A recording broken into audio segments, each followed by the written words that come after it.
Nas primeiras aulas, só vou fazer um encaixe aqui para a gente dar prosseguimento nas duas de hoje. Nós começamos a ver a história de Israel 2, que prosseguiu a história de Israel 1, quando a história de Israel 1 terminou com Salomão, até Salomão, e a história de Israel 2 de Salomão em seguida. Ok? Salomão, sua morte se deu em torno de 930 a.C. E Deus falou com Salomão, pelos seus erros, que dividiria o seu reino antes dele morrer. Usou o profeta Aías para falar com Salomão. Não os ia fazer como não fez nos seus dias por respeito e amor a seu pai Davi. Mas no dia do teu filho, isso iria ocorrer. Deus falou com Jeroboão, e vocês sabem, isso foi visto, estou comentando, que já foi comentado nas primeiras 4 matérias, que ao dar aquela peça de roupa, dividiu em 12 pedaços, aquela capa, e deu 10 para ele, definindo que ele ia ficar com 10 tribos e 2 ia ficar com o filho de Salomão. Veio a morte de Salomão. Veio a morte de Salomão e Roboão, seu filho, foi assumir o trono, se reuniram lá em Siquém para posse do Roboão. E nessa posse, vocês sabem que o povo pediu a ele que diminuísse, que aliviasse a carga tributária, principalmente que eles estavam sofrendo. Roboão pediu um tempo, pequeno, não foi muito extenso, para dar uma posição. Consultou os anciões, e os anciões disseram a ele: se você ouvir o povo, se você atender o povo vai estar com você. Mas ele não aceitou diretamente aquela palavra e foi consultar os jovens. E os jovens deram uma outra posição, dizendo que, olha, você tem que dizer para eles que seu dedo menor é mais poderoso do que o que seu pai tinha onerado o povo. E ele gostou daquela posição e colocou aos israelitas. Nisso veio, como Deus tinha previsto, a divisão de Israel. Nisso se dividiu em 10 tribos. Ficou com Jeroboão, entendido como sendo reino de Israel ou reino do norte, né? Embora biblicamente a gente não tem reino do norte, temos reino de Israel. E o sul, com 2 tribos, Benjamim e Judá, com Roboão, chamado de reino de Judá. Reino de Judá. E essa divisão se deu em 930 a.C. e ela prosseguiu por 208 anos, até 722 a.C., quando os assírios foi lá, destruiu Samaria e acabou com esse reino do norte, reino de Israel. O reino de Israel deixou de existir. O que sempre comentamos e que temos que estar atentos é o seguinte: aquele reino acabou, mas as 12 tribos não. As 12 tribos permanecem até hoje, porque muitos daqueles que estavam no norte, eles voltaram para o sul e nenhuma das 12 tribos deixou de existir. Não é que o reino acabou, ficou só 2 tribos e elas permaneceram e as outras terminaram. Não, existem as 12 até hoje. Acabou o reino, o governo do norte, lá de Israel, e permaneceu então até 722, quando então, depois do fim desse reino, prosseguiu só Judá, o reino do sul, doravante.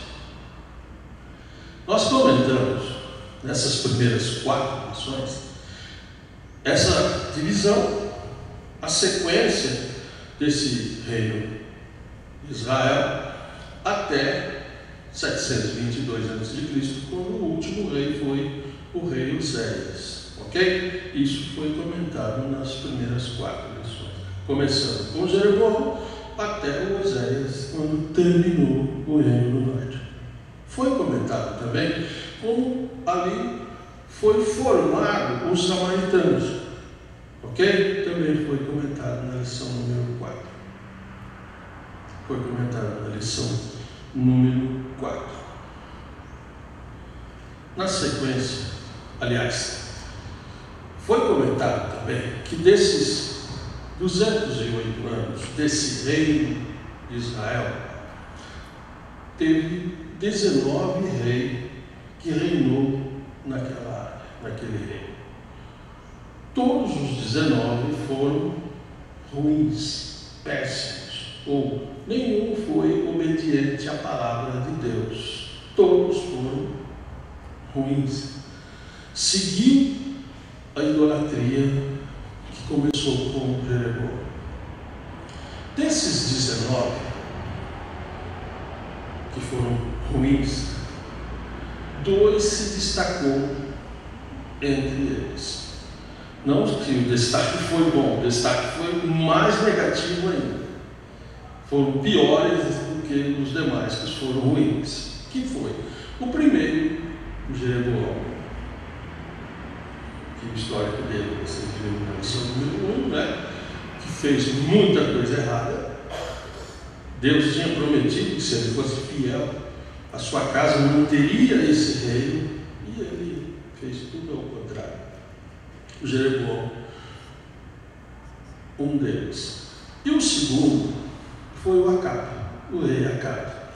Também um destaque muito forte no seu sentido negativo do que ele fez, do que ele causou ali no reino do norte. Ok? Então, dos 19, todos foram ruins, mas 2 se destacou de forma piores ainda: Jeroboão e Acabe. Isso foi o que foi visto. Estou recapitulando isso para nós entrarmos na matéria de hoje. Vocês já tinham sido informados, e pela matéria o livro que vocês têm na mão, que hoje, lição 5 e 6, terminando o reino do norte, o irmão não colocou no livro seguindo os 2 reinos junto, mas ele fez da seguinte forma: nós vamos com o reino do norte até o fim, como foi feito. Depois a gente pega o reino do sul e vai até o final do seu histórico, que vai até o milênio, né? O histórico de Israel. Terminando então lá, hoje a gente volta, só que ele introduziu 2 lições, que as de hoje, 5 e 6, para falar de um homem, de um profeta bastante conhecido de vocês, de todos nós, da igreja, Elias. Então hoje vamos comentar com os irmãos sobre o profeta Elias, que foi profeta exatamente no reino do norte. A partir de semana que vem, que começa segunda agora, a lição 7 e 8, aí volta-se lá em 930 a.C. com o reino do sul, com Judá, partindo do Roboão, filho de Salomão, e aí segue só o reino do sul. Ok? Só um adendo aqui de introdução que nós vamos ver hoje. Então hoje nós vamos ver só o profeta Elias, da lição 5 e 6. Lição 5 e 6 começa na nossa matéria, livro, página 96. Vamos falar um pouco dele. O profeta Elias é um profeta bastante conhecido de todos vocês. Sempre se prega alguma coisa sobre o seu trabalho. Mas é importante conhecer um pouco mais, e é possível sempre conhecendo desses homens. O profeta Elias, ele foi um profeta do Reino do Norte, do Reino de Israel, ali na área capital Samaria, e ele foi um profeta da palavra. Ele não foi um profeta que deixou um livro escrito. Ele foi um profeta da palavra. Não escreveu nada. A gente sabe que dos profetas que Deus usou, nós não sabemos quando. Sabemos quando escreveu, deixou um livro escrito. Os profetas escritores, nós sabemos que foram 16, que escreveram 17 livros. Mas os profetas que não escreveram, a gente não sabe quantos. Dos quais, um dos principais é o profeta Elias. Colocamos também da seguinte forma: quando dividiu os dois reinos, Israel tinha um único rei. Quando nós vimos a matéria no livro História de Israel 1, que a gente começou a ver a monarquia que começa em 1050 com Saul, ela tinha um rei para todas as 12 tribos. E ela manteve Saul 40 anos, com as 12 tribos. Depois veio Davi, 40 anos, com as 12 tribos. E depois o Salomão, 40 anos, com as 12 tribos.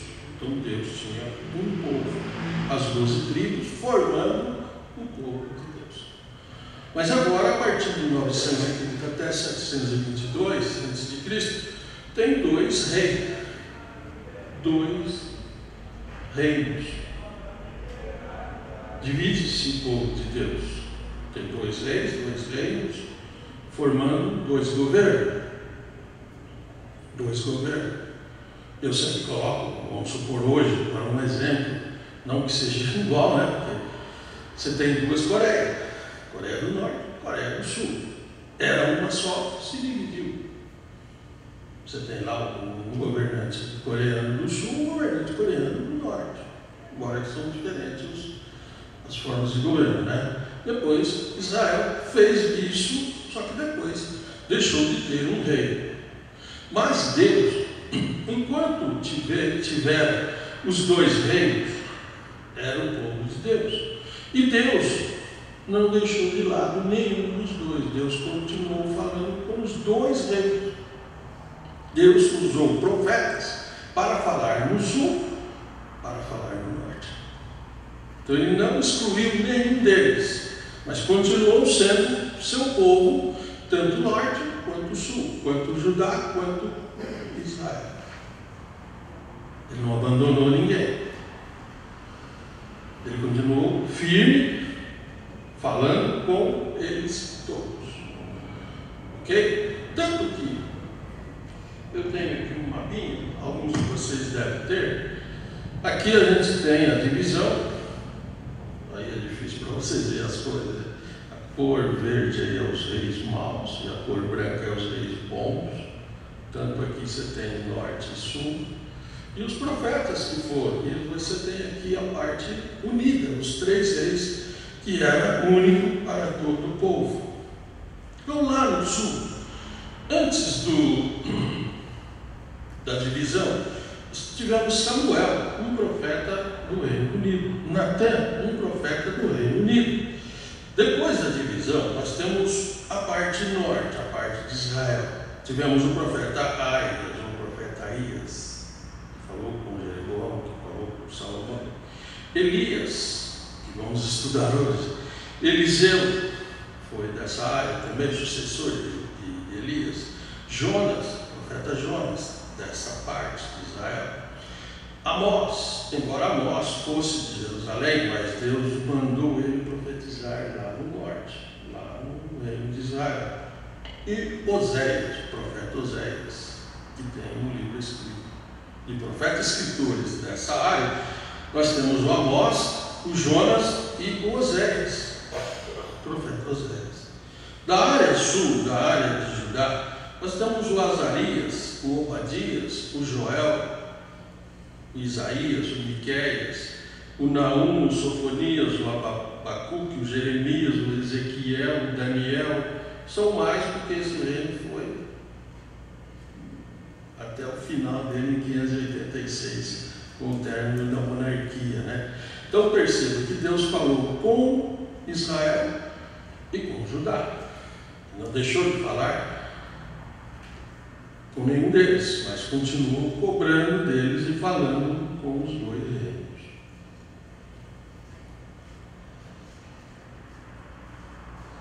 Dos reis do norte, como nós falamos, não teve nenhum que fosse fiel a Deus.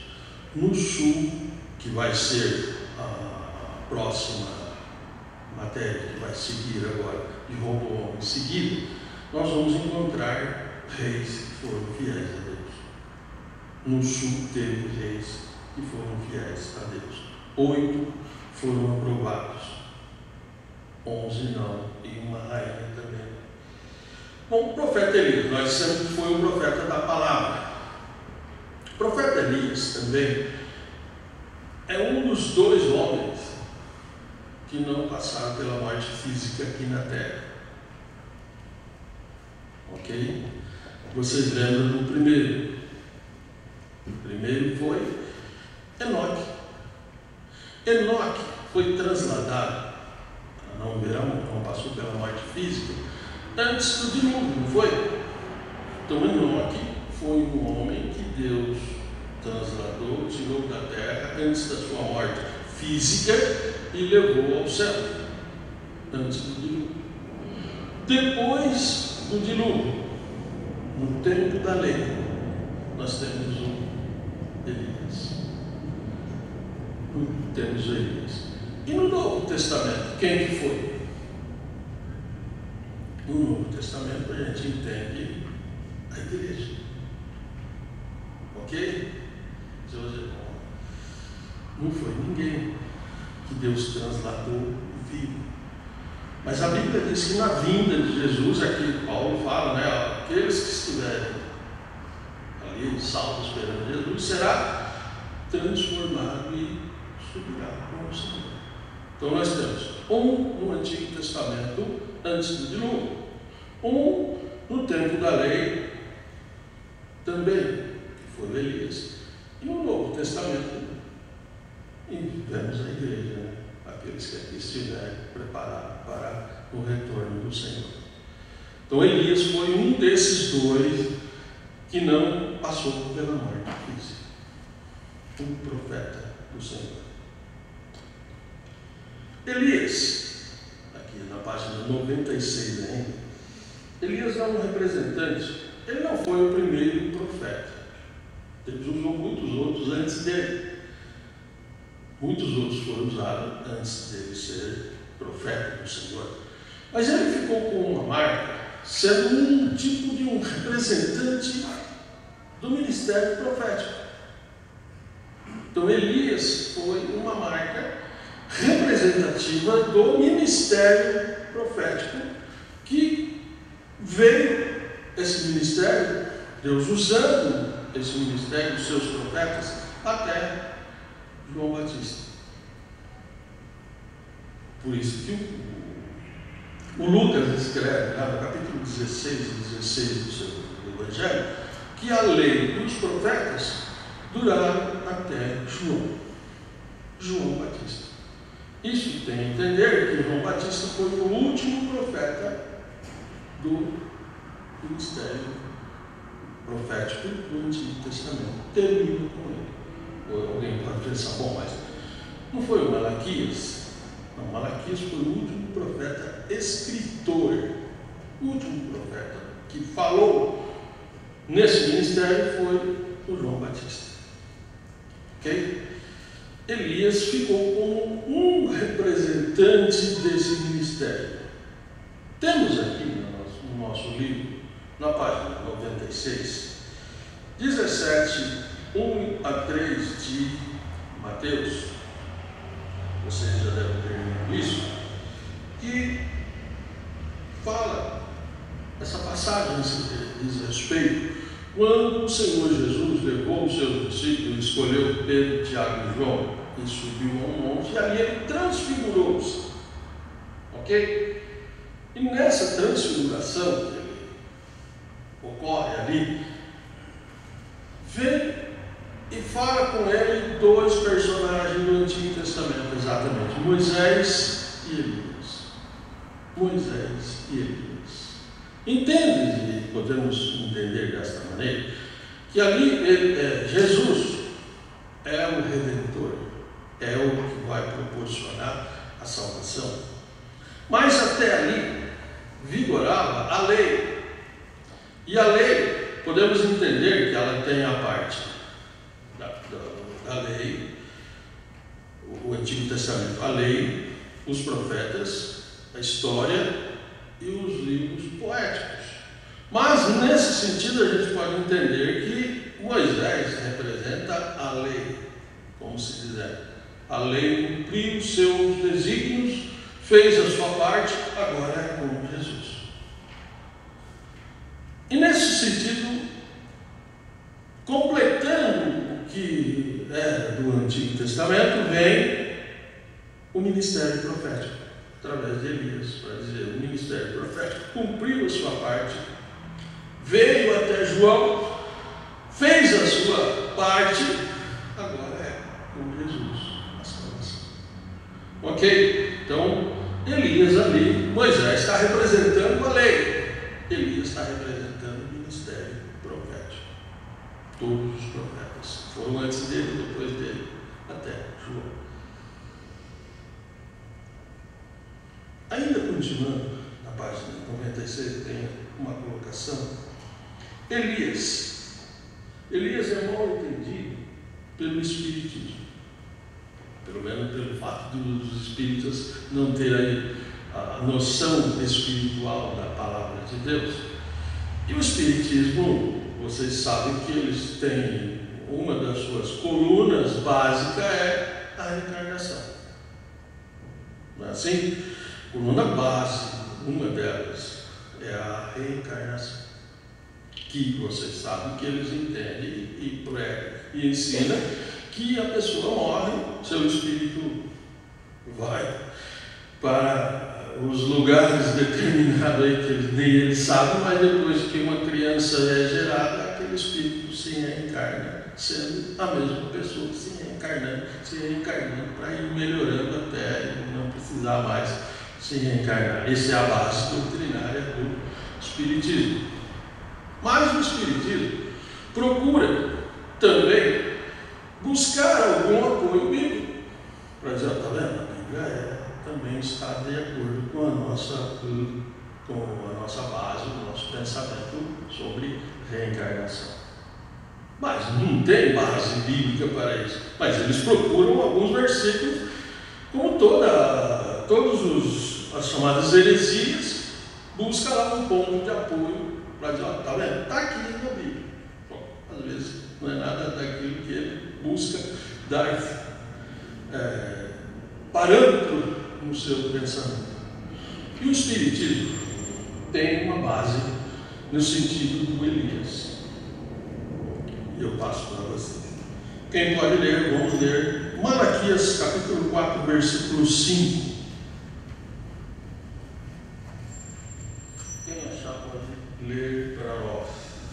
Malaquias, último livro da Bíblia, no sentido do Antigo Testamento. 4 e 5, versículo 5. Se eu não me engano, é o penúltimo versículo, depois termina com o 6. Pode ler. Eis que eu vos enviarei o profeta Elias, antes que venha o grande e terrível dia do Senhor. Tá.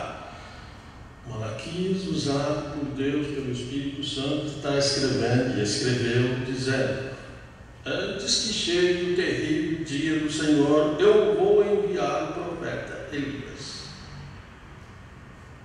Era promessa, não é? Era promessa. O terrível dia do Senhor, nós entendemos que os profetas, não só Malaquias falou, se reporta a grande tribulação, terrível dia do Senhor para Israel. Vocês já passaram por essas matérias, ok? A grande tribulação. Então o Senhor está usando o profeta para dizer, antes daquele dia, da grande tribulação, eu vou enviar o profeta Elias. Eu vou enviar o profeta Elias. E aí que entra o Espiritismo para dizer, bom, se o Elias foi do passado, ele está vindo, então ele vai ter que se reencarnar. Vamos ler no Novo Testamento, Mateus, capítulo 17, versículo 10 a 13. É importante vocês conhecerem isso aqui para qualquer coisa de envolver com o Espiritismo, você tem base e versículos bíblicos para refutar o seu pensamento, a sua ideologia. Quem achou? Mateus 17, 10 a 13.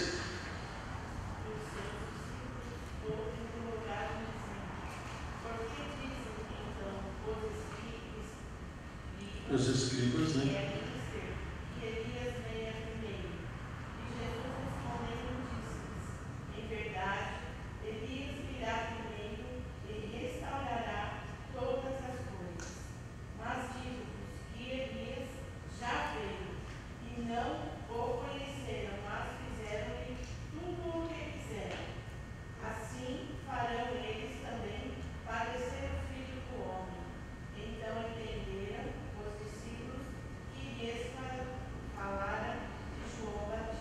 De João Batista.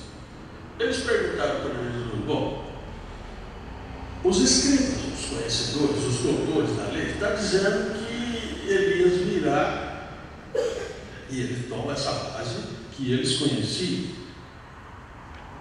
Os escribas, os escritores, os doutores da lei, ensinaram Israel sobre essa passagem que lemos. Olha, o Elias virá. E Jesus, e eles perguntam a Jesus, bom, o senhor está dizendo que é o Salvador, Redentor, mas e o que eles ensinam lá? Como é que é isso aí? Daí Jesus vai demonstrar, dizendo, olha, ele virá, mas na realidade ele já veio e vocês já provavelmente não reconheceram. E aí eles entenderam então. Bom, o último que veio e falou nesse sentido, nessa questão profética, foi João Batista. Aí eles entenderam. Lembra que nós estamos falando, o Elias sendo um representante desse ministério profético? Ele veio no sentido que João Batista foi o último profeta desse ministério. E ele veio antes, a grande tribulação ainda não chegou. Então cumpriu-se que o Senhor tinha dito. Mas vamos ler Lucas 1 e 17. 1 e 17. Lucas 1 e 17.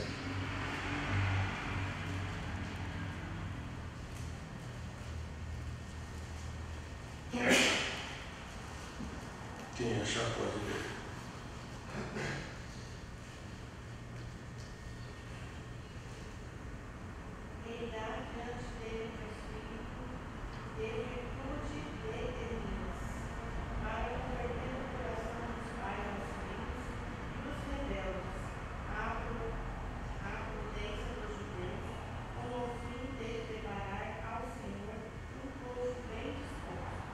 Aqui ele é claro o que João Batista veio fazer, não é assim?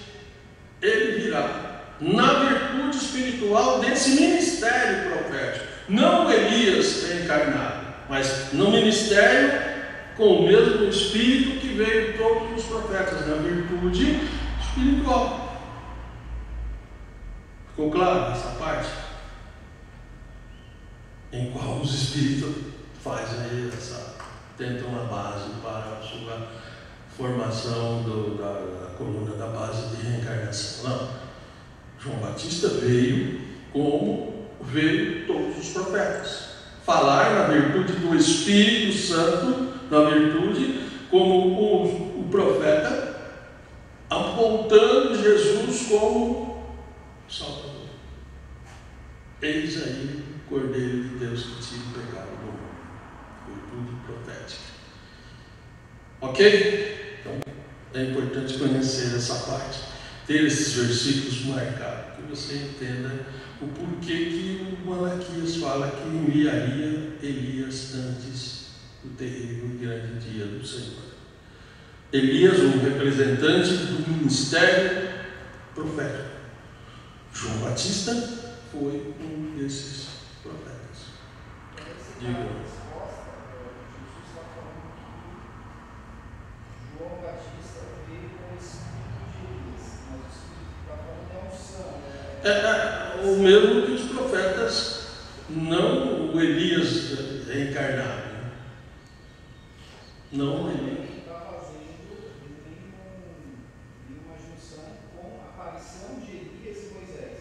Não, ali foi uma demonstração do que cumpriu-se o trabalho da lei, e tanto a lei quanto os profetas fizeram a sua parte, terminaram aquilo que veio para fazer ali em Israel. Ok? Agora, João Batista não veio como Elias reencarnado, ele veio nesse mesmo sentido espiritual de todos os que foram antes dele. Essa é a condição bíblica que cremos. E não, tanto que também, se for tomar por base que o Espiritismo fala de quem morre depois de se reencarna, o Elias nem morreu. Ele também não morreu, ele foi transladado ao céu. Se ele saiu daqui, foi trasladado ao céu, por que ele vai voltar aqui para melhorar a sua condição espiritual? Mas a pegada deles não é nem tanto Elias, né? Mais Moisés. Sim, também.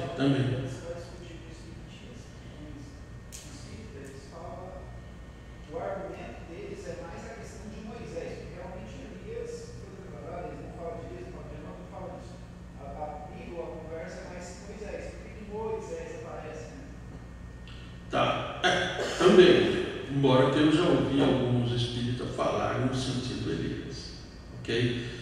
O Moisés, ele não está ali reencarnado, tal qual também não está o Elias, né? Ali foi tanto que o próprio Jesus se transfigurou, ele deixou aquela aparência humana natural para ter uma aparência diferente. Então, nesse sentido, veio os dois, mas não quer dizer que eles se reencarnaram para vir ali. Ok? O ponto espírita de reencarnação é o nascer, crescer e se formar com um espírito que viveu em outras datas aqui na Terra. Ok, irmão? Nós estamos falando de Elias, que é o nosso ponto aqui de Elias, ok? E que existem alguns espíritos que levam a esse ponto, como eu disse para os irmãos que já ouvi nesse tempo. Seguindo, então nós vimos Elias, um representante do ministério profético. Página 97. Elias, um tipo de Deus.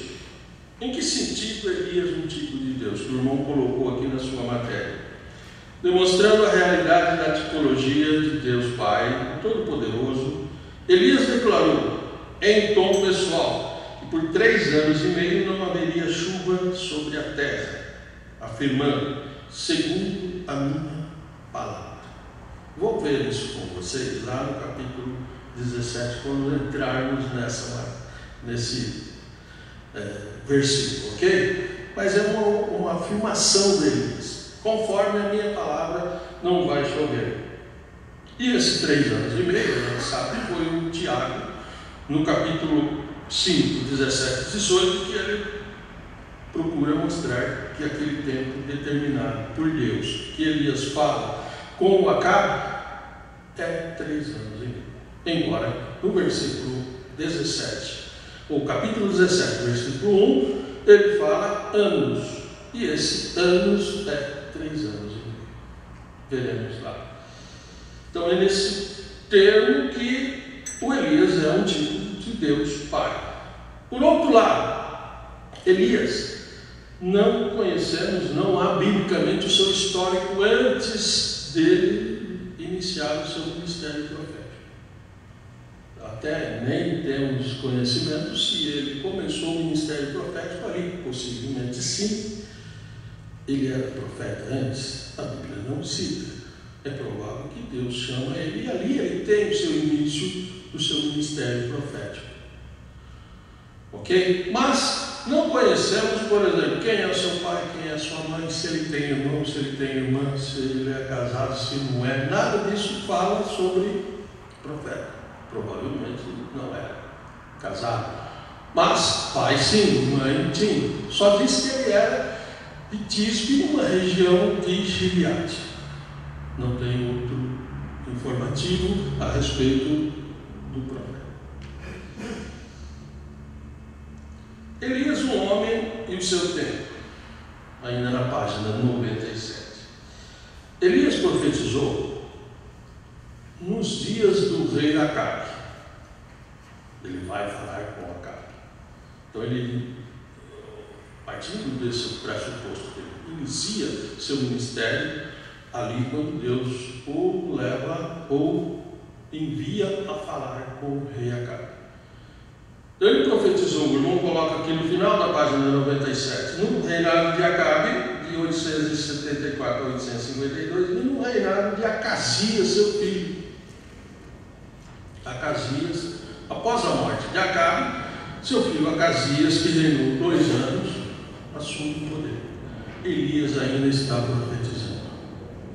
Ok? Em torno de mais de 20 anos do ministério de Elias. Página 98. Sua história pode ser encontrada na Bíblia. E aqui o irmão colocou os locais onde podemos encontrar. Elias está registrado em 1 Reis. E ele está registrado nos livros históricos, porque ele não escreveu um livro. Então ele está registrado pelo livro histórico, no primeiro livro de Reis, capítulo 17, 18 e 19. No 20 não, 21, e depois no livro de 2 Reis, capítulo 1 e 2, embora o capítulo 2 não é todo sobre o profeta. No capítulo 2 é que ele vai ser elevado ao céu, antes de terminar o capítulo, ok? No Novo Testamento, a parte que lemos, capítulo Mateus 17, 3 a 13, lemos aquela parte lá. Lucas 1, 17, também lemos. Tiago 5, 17, 18, que fala sobre Elias, quando Tiago vai dizer que ele era um homem sujeito às mesmas paixões, não sendo um homem diferente do homem natural. E também, você pode anotar, segundo livro de Crônicas, capítulo 21, versículo 12 a 15. Nessa passagem, Elias escreveu uma carta muito pequena, mas ele fala com Jeorão, filho de Josafá, aqui no sul. Ok? Nessa carta que ele escreve, mas ela não é uma carta que ficou só ela está incluída no livro histórico de Crônicas. Ele escreve alguma coisa para o Jeorão, filho de Josafá, aqui no sul. Elias, um momento crítico na história da redenção. Um momento crítico que Israel vivia no plano da redenção que Deus tinha determinado, e ele estava em andamento até a vinda de Jesus. Sabemos que o diabo é o grande inimigo do povo de Deus, do próprio Deus, do povo de Deus. E o diabo sempre luta para tentar, de qualquer forma, anular a palavra de Deus. ou fazer com que aquilo que Deus prometeu não se cumpra. Então ele é o grande inimigo do povo de Deus. No Antigo Testamento não tinha igreja, mas tinha o povo de Israel, o povo que Deus levantou, do qual viria o Redentor. E o diabo sempre foi um grande adversário. E o que o irmão está colocando aqui é que teve um tempo crítico. Foi esse tempo de Acabe. Nós vamos ver na próxima matéria que o diabo conseguiu fazer com que uma mulher terrível, Jezabel, fosse esposa de um rei lá em Israel. E essa mulher, nessa influência, ela colocou a sua filha lá no sul. Lá no sul. Nós vamos ver na próxima matéria. Ela se tornou depois uma das rainhas lá no sul. E lógico que Deus permitiu, mas faltou uma pessoa, uma criança para anular a palavra de Deus. Deus não permitiu. Deus é todo poderoso, mas ele foi longe. Em que sentido o diabo sempre é o inimigo do povo de Deus? Vou comentar um pouco com vocês como ele é astuto, como Deus o trata. Vocês conhecem que quando o casal, tanto que eu vou ler, primeiro vou ler aqui, na página 98, o irmão colocou Apocalipse 12, 1 a 4. Vou ler, vocês têm isso, o livro aí. E viu-se um grande sinal no céu, uma mulher vestida de sol, tendo a lua abaixo dos seus pés, e uma coroa de 12 estrelas sobre a cabeça. Esta estava grávida, com dores de parto, e gritava com ânsias de dar à luz. E viu-se um outro sinal no céu. Eis que um grande dragão vermelho, que tinha 7 cabeças, 10 chifres, e sobre as cabeças 7 diademas. E a sua cauda levou após si a terça parte das estrelas do céu, e as lançou sobre a terra. E o dragão parou diante da mulher que havia de dar à luz, para que, dando à luz, ela tragasse o seu filho. Bom, quem é essa mulher? Existem algumas teorias no nosso pensamento. Essa mulher representa a nação de Israel. O termo de estar grávida aqui é porque a nação de Israel tinha uma promessa de vir dela o próprio Jesus, o Redentor. Esse é o termo da gravidez. É uma analogia, não é uma questão visual, né? É um termo de uma analogia. E o dragão, que é o diabo, ele entendeu que o Redentor viria da nação de Israel. E por isso ele parou de frente a ela. Parar de frente da mulher é estar atento, tentando anular o plano de Deus da redenção. Ok? Vamos entender da seguinte forma. Vocês sabem, Gênesis 3 e 15, quando Deus falou antes ele falou com a mulher, falou com o Adão, ele tinha pecado, falou com a mulher e depois ele falou com o inimigo, dizendo: da semente da mulher nasceria um que pisaria a sua cabeça. Ele feriria o seu calcanhar, mas esse homem, essa pessoa que nasceria da semente da mulher, iria vencer. Ok? Deus fez essa promessa lá em Gênesis 3 e 15, lá no Éden ainda.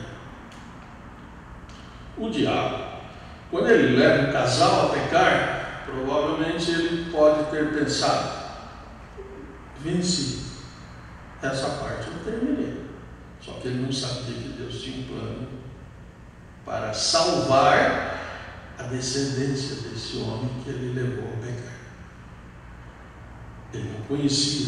Deus não revelou a ele que tinha um plano. Mas quando houve o pecado, Deus começa a revelar. E nesse versículo 3 e 15 de Gênesis, ele fala: você venceu ele.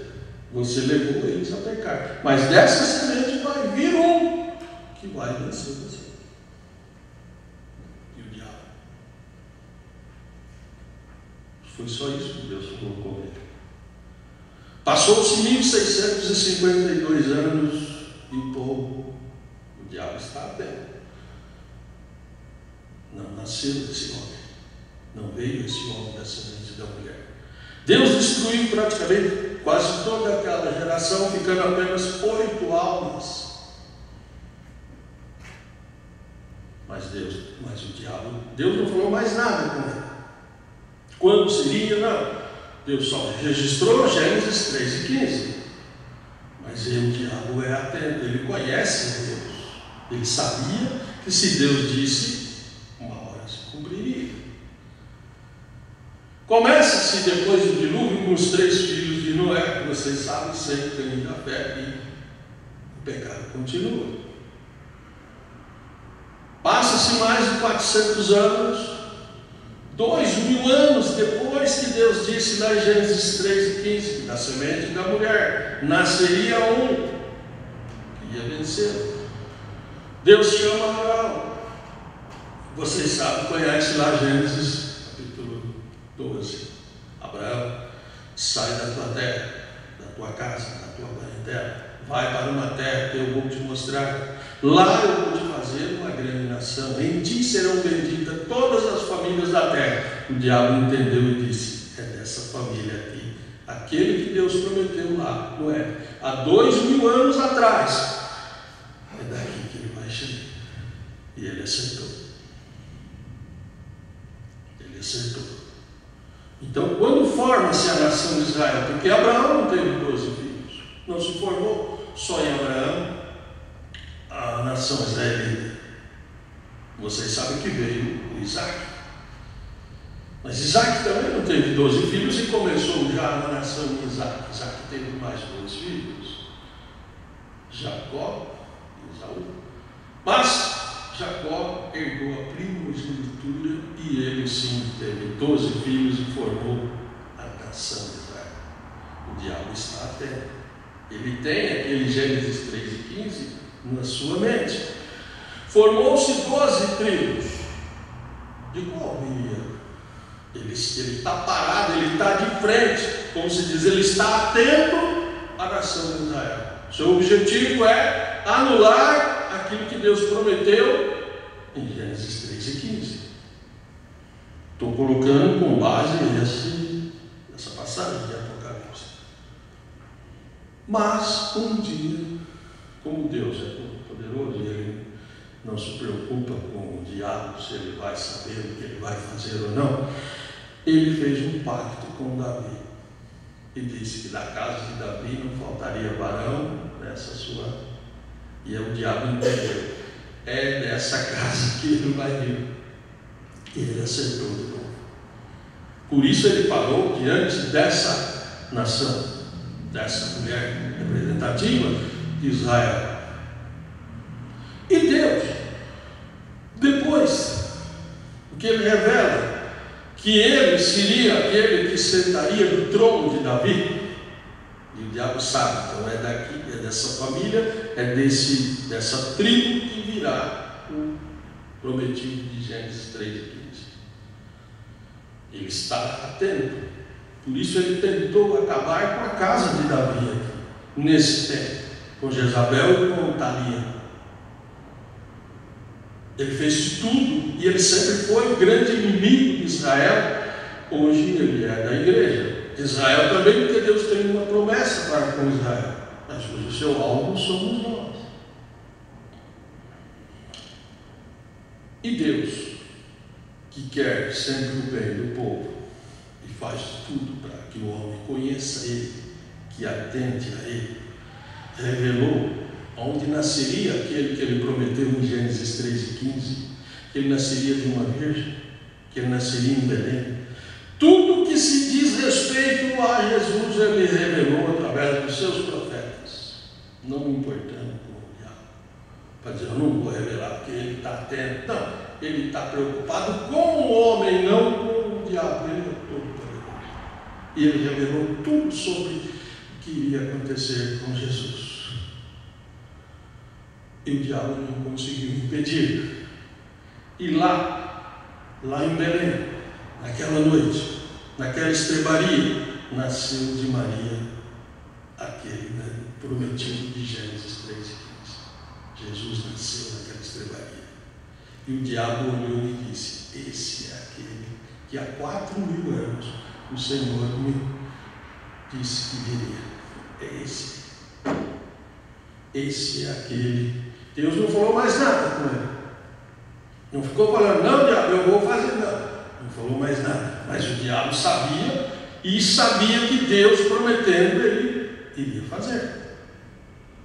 E ali estava o homem nascido de mulher, da semente da mulher, que iria enfrentar. E ele sabia, é esse aí que Deus prometeu em Gênesis 3:15.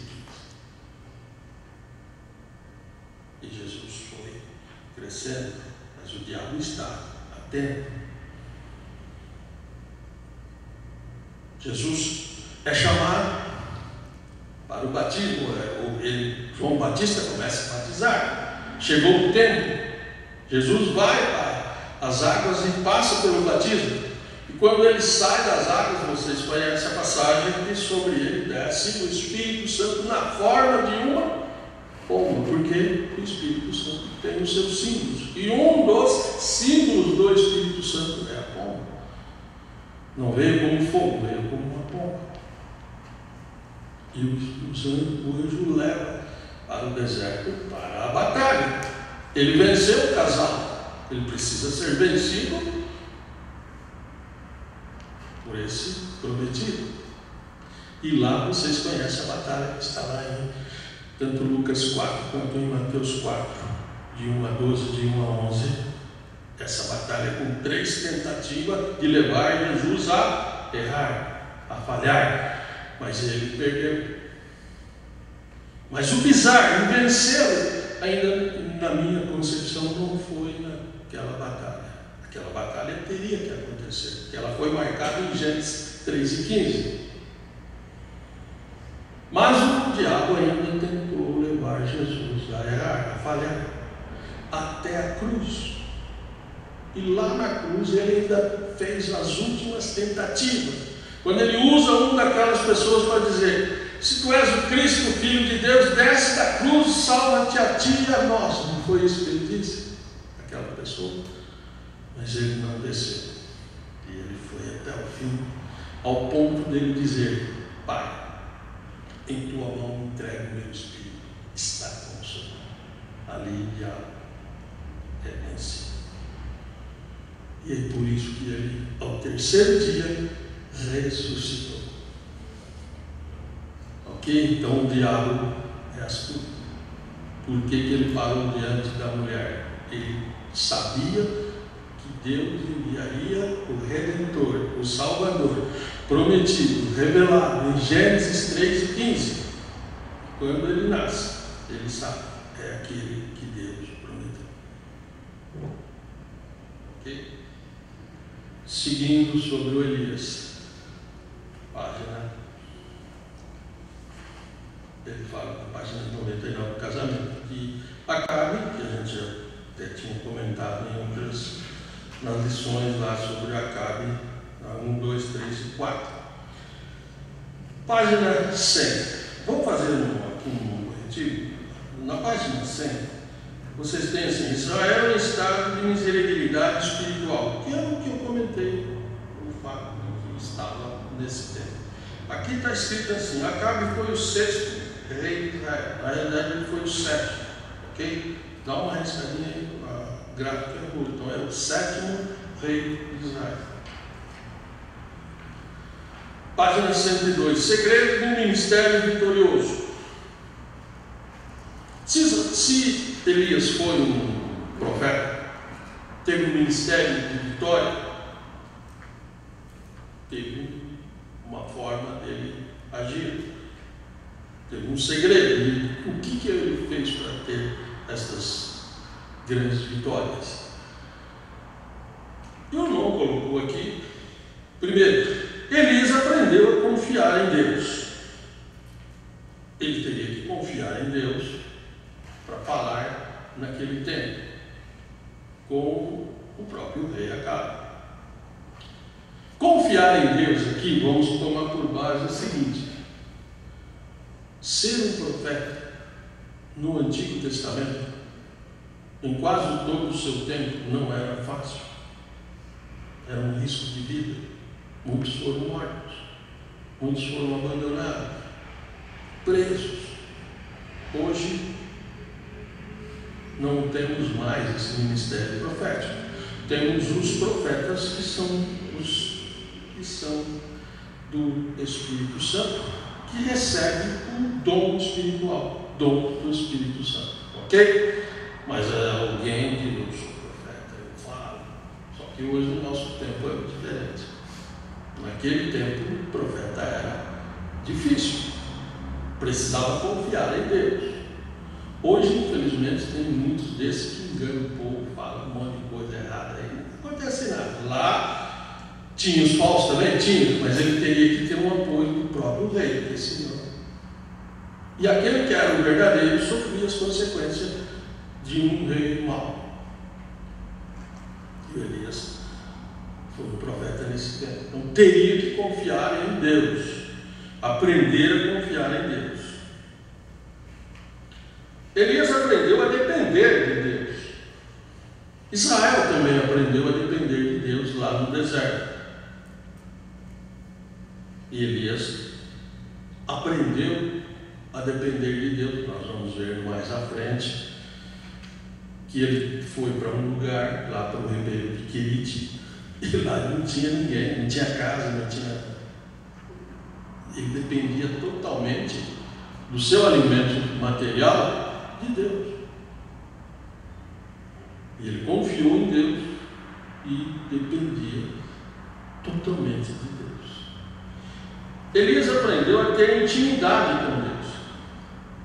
Conhecimento é uma coisa, intimidade é um pouco à frente.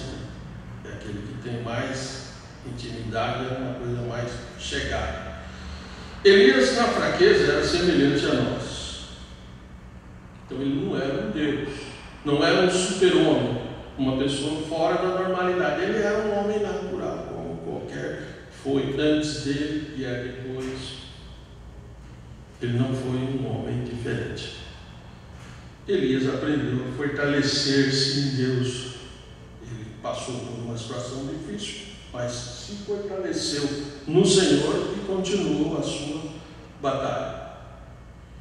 Página 104. Elias aprende na presença de Acabe. Até aqui a gente fez uma introdução do profeta, mostrando algumas coisas relacionadas a Elias. Agora nós vamos para a matéria que registra quando ele se apresenta perante o Acabe. Ok? Agora nós vamos falar quando ele chega diante do Acabe para transmitir a palavra de Deus.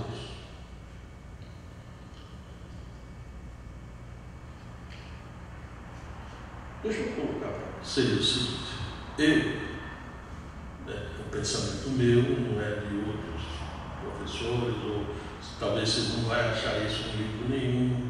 É um pensamento meu, eu passo para vocês.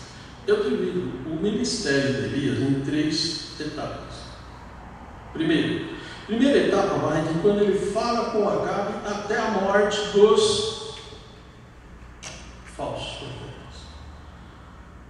Eu coloco aqui uma segunda etapa, foi quando ele foge de Jezabel e vai até lá ao Monte Sinai, fugindo.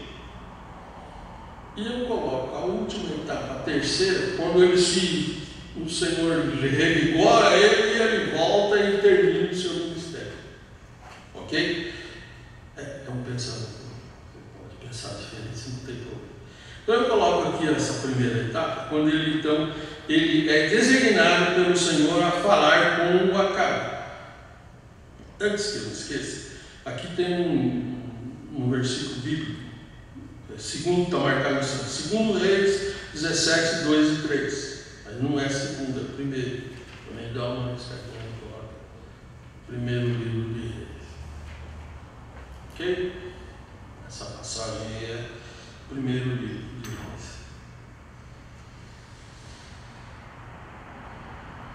No segundo livro de Reis, Elias só é citado até o versículo 2 só. Ok? Elias perante o Acabe. Primeiro livro de Reis 17 diz assim: Então Elias, o tisbita, dos moradores de Gileade, disse a Acabe: Vive o Senhor Deus de Israel, perante cuja face estou, que nestes anos nem orvalho nem chuva haverá, senão segundo a minha palavra. Esse é aquele ponto que o irmão coloca como ele sendo na questão tipológica, um tipo de Deus, que ele usa o termo segundo a minha palavra, a palavra do Elias. Deixa eu colocar para vocês da seguinte forma: Elias recebe do Senhor uma tarefa, ir falar com Acabe. O que ocorria em Israel naquele tempo? Vocês viram na matéria passada, sobre o que a Jezabel tinha envolvido a idolatria em Israel, ali naquele reino do norte, no reino de Israel. O culto a Baal, a Astorete, era muito evidente naqueles dias. E o que dizia os seguidores de Baal? Que sem Baal não havia chuva, sem Baal não havia colheita, sem Baal não havia. Ele era o Deus da fertilidade, não se produzia, não se fertilizava os animais, o próprio ser humano, a água. Ele é o Deus de tudo. E Deus mandou Elias falar com Acabe: não vai chover durante anos. Esse anos aqui é no plural e se reverte ao ser 3 anos e meio. Durante anos. Agora, pergunto para os irmãos. Não está escrito aqui o que o Elias fez. Mas o Senhor deu uma missão a ele: falar com o rei. É fácil falar com o rei? O que os irmãos acham? Porque a gente lê assim e fala: bom, Elias chegou lá, o rei estava lá na casa dele, ele bateu, entrou e deu uma mensagem. Não é fácil, né? Vamos perguntar assim: se hoje o Senhor falar, ó, vai lá no Brasil e fala com o Lula, é fácil você chegar lá e falar com ele? Vai lá no Palácio do Planalto, ou se não no Palácio da Alvorada, e dar essa mensagem para o Lula. É fácil? Não é fácil. Ele precisa crer que Deus vai proporcionar essa ocasião para ele. Porque normalmente você chegando lá, a autoridade vai te perguntar: o que você quer aqui? Eu preciso falar com. Como você diz, pode voltar, mas ele falou como Deus fez, a gente não sabe. Mas ele provavelmente chegou lá de frente ao palácio, lá onde o Acabe morava e trabalhava, ele estava ali fazendo o seu trabalho, conversou com a segurança: eu preciso falar com o Acabe. E Deus fez alguma coisa que o Acabe atendeu ele. Como foi? Não sei, mas Deus proporcionou ele chegar de frente ao Acabe. E ele deu o recado. O recado dele foi curto, pequeno. Acabe, durante anos não vai chover aqui. E só isso, ele falou isso e voltou. Ele deu um recado e voltou. Deus não mandou ele falar: você está em pecado, tá? Não, ele só falou isso. O recado de Deus era só isso. O Acabe. Não está dizendo que o Acabe também perguntou a ele por quê. Não, nada. O versículo é claro. Ele deu uma mensagem pequena, curta: não vai chover daqui a anos, não vai chover, nem vai cair orvalho, e saiu. Só isso. não está escrito na Bíblia, mas eu posso pensar alguma coisa, não posso. Por exemplo, o Acabe não falou nada nesse sentido. A Jezabel estava nessa reunião ali que o Elias chama o Acabe, porque normalmente quando um rei, um personagem assim, vai atender uma pessoa, ele não fica sozinho. Sempre tem alguém com ele. Não está escrito que tinha, mas é provável que tinha lá os seus segurança, alguém estava ali. Jezabel estava? Provavelmente poderia não estar. Mas quando Acabe, quando o Elias dá a mensagem e sai, bom pensar assim que o Acabe entra lá para conversar com sua esposa e ela pode ter perguntado: o Acabe, quem que veio falar aí com você? É um tal de Elias aí, diz que mora lá em Gileade, uma região de Tisbe. E o que ele queria? Ele veio falar que não vai chover daqui a ano, não vai passar ano sem chuva. Mas tem cada cara, ela podia ter dito, mas tem cada cara de pau, né? Como é que não vai chover? Aqui nós temos o Baal. Como é que não vai chover aqui? E deve ter até rido, né? Deixa eu falar. O pessoal meio maluco mesmo. E o tempo foi passando. E vai passando. E não chove. E vai passando. E não chove. Eu estou colocando o meu pensamento, não está escrito na Bíblia. Passa um certo tempo, eu entendo. O Acabe deve ter pensado. Eu estou me recordando daquele camarada que veio aqui há alguns meses atrás e disse que não ia chover. E daquele dia eu não me lembro, eu acho que não choveu ainda. E aí ele começa a se preocupar. Mas nós temos Baal. Vamos clamar o Baal. Mas nada. Isso é o que eu posso presumir que possa ter acontecido. Pode não ter acontecido nada disso, mas eu posso presumir. Correto?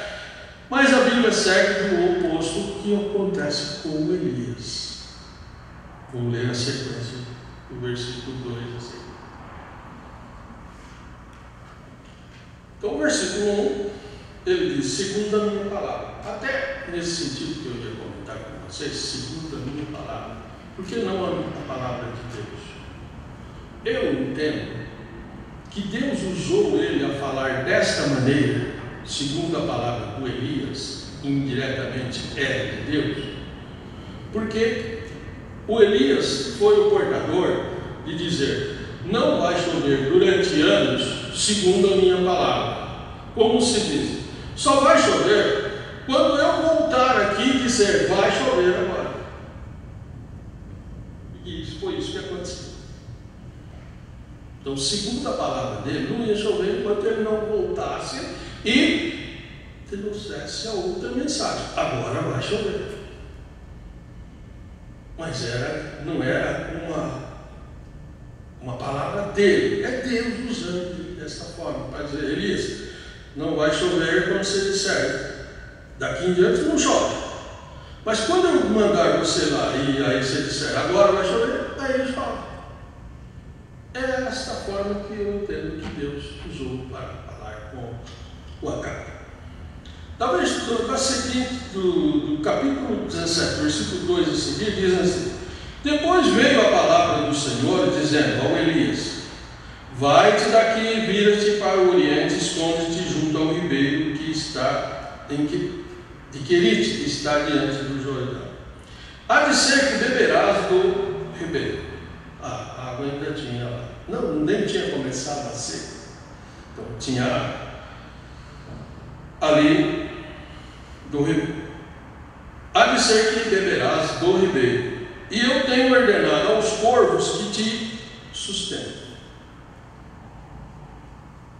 Se você fosse um homem que tivesse uma missão dessa, e Deus falasse para nós, para você, para mim: olha, você vai para um lugar, lá tem água, mas eu vou mandar corvo te sustentar. Aqui tem que confiar em Deus, né? Corvo, onde que aconteceu isso? E ele foi, ele confiou, ele foi. Foi, pois, aí, versículo 5, foi, pois, e fez conforme a palavra do Senhor, porque foi e habitou junto ao ribeiro de Querite e está diante do Jordão. E os corvos traziam pão e carne pela manhã, como também pão e carne à noite, e bebia do ribeiro. E sucedeu que passaram dias, quantos dias? Não sabemos. Está dentro desse período dos 3 anos e meio, mas não temos esse tempo. Apenas começou a seca e o ribeiro secou. Tendo passado dias, o ribeiro secou, porque não tinha havido chuva na terra. Mas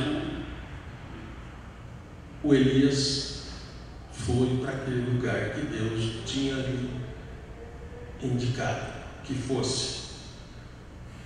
E ali então os corvos traziam pão e carne todo dia, pela manhã e à noite. Por que os corvos não traziam já uma quantidade grande, não precisaria trazer toda hora, né? Trazia já a quantidade que dava para amanhã e à noite, não era mais fácil? Não, Deus quer que nós confiamos que Ele é aquele que supre as nossas necessidades no tempo dele. Tem que ser a porção definida por Ele. Isso leva o homem a acreditar e depender dele. Hoje Ele me deu a comida, mas à noite eu dependo dele. Eu não estou, Ele me deu o almoço, mas a janta eu não tenho. Eu tenho que confiar nele. Ele me manda a janta, mas amanhã eu preciso de novo da sua ação na minha vida. Ele precisa me ajudar. E assim todo dia. Todo dia. Ele não mandou vamos supor lá, um animal, um boi, né? Ele pudesse já ter comida. Não tinha geladeira também, não dava, né? Então ele teria que depender de Deus todos os dias. Mas um dia o rio secou. Comida não tinha problema, os corvos traziam. Deu a hora, eles desciam, estava ali. Pergunto para vocês: a carne vinha pronta ou ele precisava assar ela ou cozer da forma que ele queria? E aí? O que vocês acham? E aí? A mesma coisa, quando Jesus multiplicou os pães e os peixes lá. Eu vi um filme numa igreja católica que ele multiplicou os peixes, então nem aqueles peixes com escama, tudo, mas teria que fazer tudo, né? Mas ali ele foi multiplicando conforme eles iam cortando, já estava pronto, já estava só pegar e comer. Agora lá, eu entendo que Deus faz as coisas perfeitas. Já vinha ele só. Aonde assava? Não tem nada escrito. Mas já vinha pronto. Deus é perfeito. Manda as coisas prontas. Se viesse sem estar cozido ou assado, talvez ele pudesse fazer. Seria um grande milagre. Mas eu creio que ele já vinha pronto. Era só pegar e se alimentar. Se não vinha, eu creio que não vinha. Amém. Tem problema. Ele faz e Deus providencia. Mas agora tem água, tem comida, mas não tem água. Deus não poderia mandar um corpo trazer água também? Sim ou não? Podia. Só que Deus tinha um outro plano na sequência. Vamos ver. Versículo 8. Então veio a palavra do Senhor, porque não tinha água. Aí Deus fala com Elias de novo. Então veio a palavra do Senhor dizendo: levanta-te e vai a Serepta, que é de Sidom, e habita ali. Eis que eu ordenei ali uma viúva que te sustente. Bom, Deus agora tem um outro plano. E ele está dizendo: levanta, Elias, você vai lá para Serepta, Sidom. Sidom era a área onde morava Jezabel. Sidom era a área bem ao norte de Israel, já entrando no Líbano. Por exemplo, vocês têm visto aí e ouvido sobre aquele ataque dos Hezbollah contra o norte de Israel lá? Sidom era ali no Líbano, onde aqueles guerrilheiros do Hezbollah atacam Israel. Era aquela área, já entrando no Líbano. Foi para lá que Elias foi.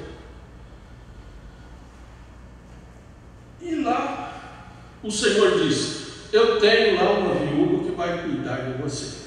Uma viúva fazendeira, muito rica, preparada. Chegar lá, você agora vai ter de tudo, não é? Não seria fácil assim? Ela não era rica, fazendeira, nada. Ela era uma viúva. E viúva pobre, naquele tempo era difícil. Ela não tinha trabalho, ninguém dava trabalho. E ela tinha um filho pequeno ainda. O que nós vemos aqui é que Deus poderia manter o Elias lá. Ele mandava água. Mas Deus tinha um outro alvo, uma viúva precisando da sua ajuda. E ele pega as duas coisas e faz uma só e mantém as duas, não é assim? Ele junta os dois e cuida dos dois. Tanto que a viúva ainda nem sabia que ela estava provavelmente preparada que chegara ali o Elias. O Elias sabia, falou: olá, Deus tem uma viúva que vai cuidar de mim. Vai cuidar de mim. E quando ele chega na cidade, no lugarejo, ele encontra uma viúva que foi apanhar lenha para fazer alguma coisa. E era essa aí. Mas ele não sabe. E ele, vendo essa mulher, ele pede água. Ele pede água para ela. Me arruma, como você vai, um pouco de água. Para ela a água era fácil, né? Não tinha problema nenhum. Mas em seguida ele falou: olha, eu preciso de alguma coisa para comer também. Preciso de alguma coisa para comer. Agora a situação é diferente. Agora aquela viúva vai dizer: olha, água tudo bem, mas comida, a minha situação é difícil. Por quê? Eu vim pegar essa lenha aqui, que eu tenho um pouquinho de azeite e um pouquinho de farinha. Eu vou fazer um bolo, eu e meu filho vamos comer, depois não tenho mais nada. Aí acabou. Acabou, não tenho mais o que fazer. E aí vem a providência de Deus, né? E aí o Elias diz: olha, tudo bem, você vai, faz um bolo pequeno para mim, primeiro para mim, depois você faz o restante para o seu filho, para você. Isso quer dizer colocar Deus em primeiro lugar. Primeiro para o homem de Deus. Mas o Elias, ele é claro nessa sequência. Ele vai dizer para ela: olha, se você fizer isso, não vai faltar na sua casa, na panela, nem o azeite, nem a farinha. E ela acreditou e fez conforme o homem de Deus a instruiu. Perceba que Deus tinha um plano de ajudar tanto Elias quanto aquela viúva. Mas ela precisava acreditar na palavra do profeta, na palavra de Deus. Deus sempre faz, mas nós precisamos, pelo menos, crer. Não é assim? Ele estava e ajudou ela, mas ela tinha que acreditar que se ela fizesse, primeiramente para Deus, primeiramente para o profeta, o bolo, e do que restasse, fizesse o bolo para ela e o filho dela, Deus ia abençoar e não faltaria mais alimento para ele. Essa é a proposta de Deus. Ela aceitou, ela acreditou. e deu certo. Deu certo. Só que passou um tempo, morre o filho dela. O único filho que ela tem ali morre. O futuro morre. Trabalhar de Deus na vida do Elias e da viúva. Morrendo o menino, elas ainda com umas certas reservas, chega no profeta e diz, como se diz, sempre que Deus trazer só bênção, trouxe morte. E agora o Elias tem uma dura missão, orar por um menino morto. Ele pega ele e leva lá no quartinho que ele ficava na parte de cima, deita sobre ele 3 vezes, pede que o Espírito retorne àquele menino e Deus deu vida a ele. E ele chega. Aí ela vai dizer, agora eu sei que a sua palavra é verdadeira. Ali agora então aquela viúva tem uma completa confiança de que aquele homem era um homem de Deus e a sua palavra era verdadeira. Um profeta de Deus tem que ter verdade. Deixa eu abrir um espaço aqui pequeno. Hoje nós não temos esse ministério de Elias, mas nós temos os dons espirituais, em qual se levantam falsos profetas nos nossos dias, no nosso tempo, mentindo para a igreja, mentindo para os irmãos, enganando a igreja, enganando as pessoas. Abre aí um canal no YouTube, faz um monte de mentira, engana as pessoas para ganhar dinheiro. São falsos. Tudo que ele diz não acontece nada. Mas a viúva diz, agora eu sei que a sua palavra é verdadeira. Pessoas que procuram dizer, até uma vez eu ouvi Deus vai punir o Brasil. Eu penso assim, se Deus tiver que punir, tem que punir nós, igrejas que estão mentindo e enganando as pessoas. Não estamos falando o que deveríamos falar da palavra de Deus, das verdades, mas abrindo canais aí, enganando as pessoas para ganhar dinheiro. Dizendo que Deus vai punir do outro lado. Se o mundo está piorando, é porque o mundo sempre esteve no maligno. E se ele vai piorando, é porque nós, igrejas, não estamos sendo reais, falando a verdade, estamos mentindo que nem o povo nos dias de Noé, como foi nos dias de Noé. O povo se uniu ao mundo e Deus destruiu tudo. E o próprio Jesus disse, como foi nos dias de Noé.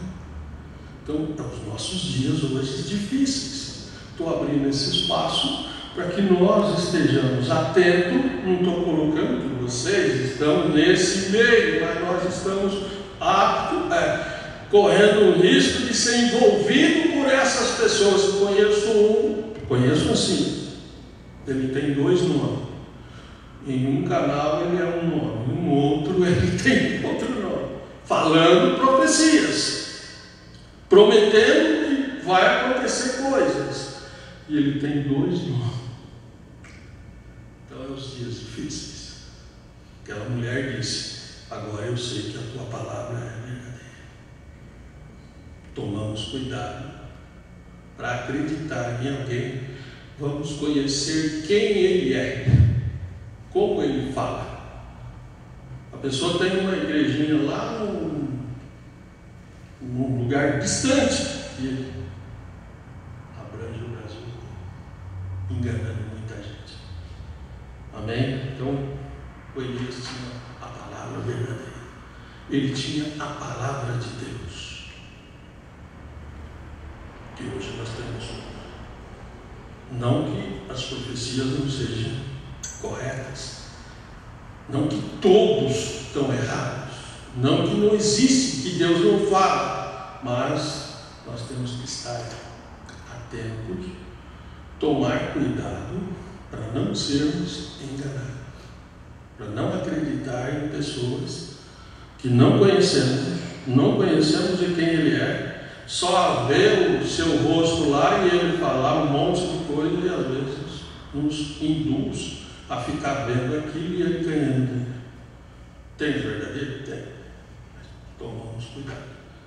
Amém?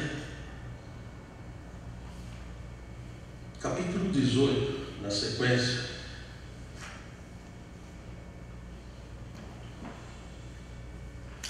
Na página 106, nós falamos sobre o filho da viúva. Ainda na 106, 18, 1 e 2, eu leio para os irmãos. E sucedeu, depois de muitos dias, qual seria essa quantidade de muitos dias? 3 anos e meio. É o que relata na sequência, que ele diz assim, ó, e sucedeu que depois de muitos dias, a palavra do Senhor veio a Elias no 3º ano. Então ele já estava no 3º ano. Se foi 3 anos e meio de seca, ele está no 3º ano. E Elias está lá em Sidom, lá em Seré. Deus chama ele de lá, então diz, e foi Elias, versículo 1 ainda, no 3º ano, dizendo, vai, mostra-te a Acabe, porque darei chuva sobre a terra. Quem disse para Elias que quem disse para Acabe que não iria chover segundo a sua palavra, foi o Elias. E agora Deus está dizendo, você sai daqui, Elias, vai lá de novo para Samaria, fala com Acabe, que agora eu vou dar chuva. É segundo a sua palavra, você diz, não vai chover. Agora você vai chegar e falar para ele, agora vai chover. Para mostrar que é Deus que tem o poder e que controla a chuva, a seca, o vento, e não o Baal. E não o Baal. E o Elias se levantou. E foi Elias mostrar-se a Acabe. E a fome era extrema em Samaria. E Acabe chamou Obadias, mordomo, e Obadias temia muito ao Senhor, porque sucedeu que, destruindo Jezabel, os profetas do Senhor, Obadias tomou 100 profetas e de 50 em 50 os escondeu numa cova e sustentava com água e pão. Jezabel é aquela que nós falamos, que tinha por alvo destruir os profetas do Senhor. Mas o Obadias era um mordomo. O Obadias trabalhava na casa do rei. E ali tinha Jezabel. Era um lugar terrível para trabalhar na casa da Jezabel. Mas ele ainda mantinha sua fidelidade ao Senhor. A ponto de como, quando Jezabel começa e tem o seu projeto de exterminar todos os profetas do Senhor, ele entendendo essa condição e vendo que elas praticavam, ela esconde 100 deles. Ele correu um risco, porque se Jezabel, se Acabe toma conhecimento dele, estaria morto. Mas ele tomou essa posição. Esse Obadias. Mas o Acabe, vamos pensar assim, o Elias está vindo lá de Sidom, certo, para falar com Acabe. Ele está chegando, ele está vindo, tem um tempo de caminhada e ele está vindo. E o Acabe toma uma posição e chama o Obadias e diz, olha, nossos animais vão morrer todos. A situação é difícil. Vamos fazer o seguinte, vamos por algum ribeiro, por algum local, para ver se achamos alguma pastagem, alguma coisa que possamos dar aos animais. Eu não sei por que eu não me preocupo com as pessoas, né? Estava preocupado com os animais. E o Acabe disse para o Obadias, seguinte, você vai para um lugar e eu vou por outro.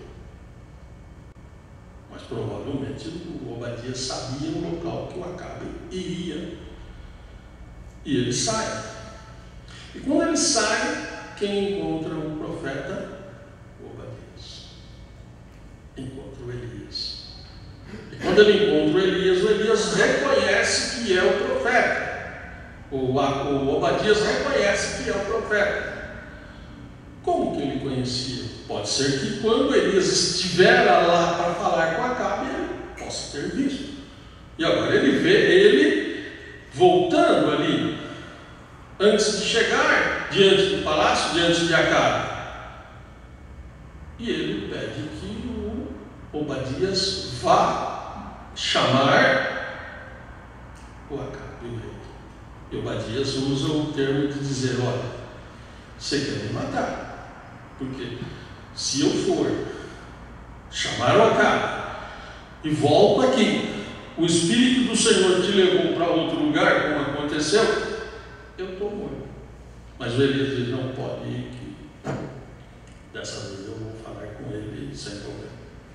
O Elias vai, o Obadias vai e traz o Acabe. E o Acabe chega e diz: tu és o perturbador de Israel? E ele diz: não, perturbador é você e sua casa que aderiram aos deuses Baal. Ao Deus Baal.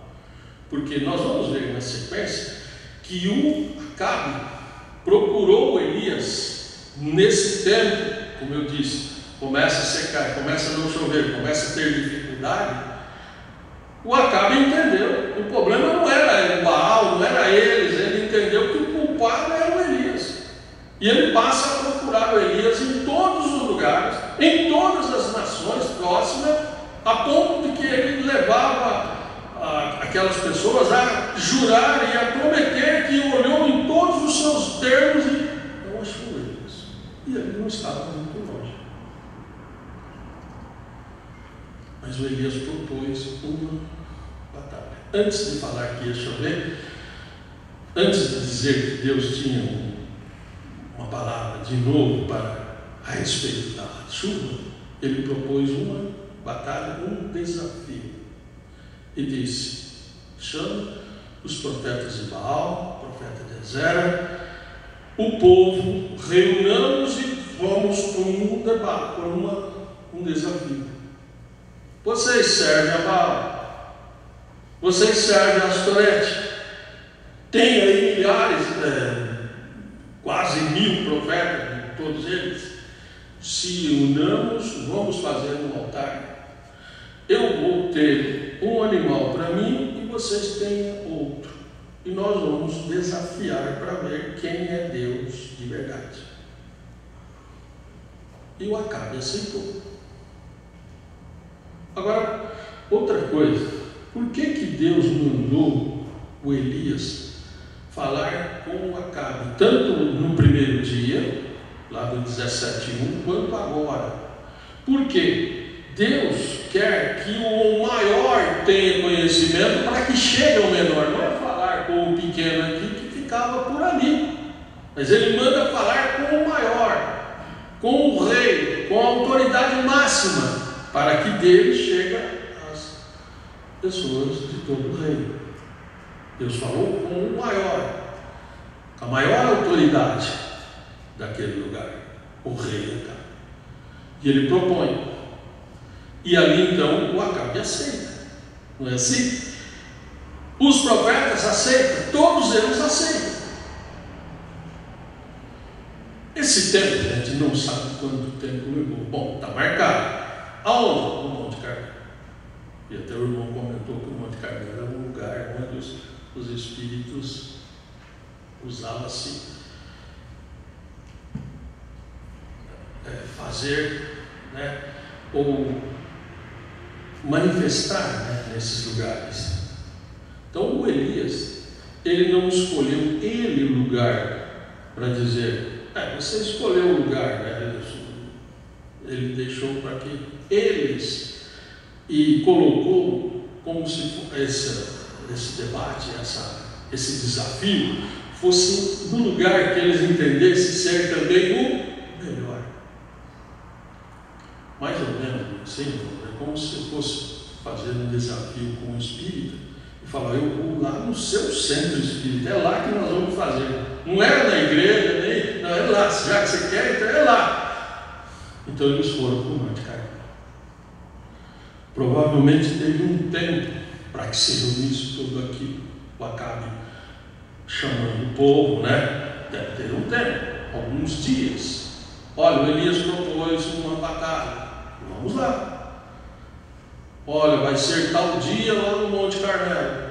Estou nessa, vou lá. Vai ter que ir todos os profetas de Baal, que foi 450. Vai ter que ir também os profetas de Azera. Deixa eu colocar para vocês que na realidade esses profetas de Azera eram os profetas de Astorete. Porque Azera não era uma deusa, a deusa era Astorete.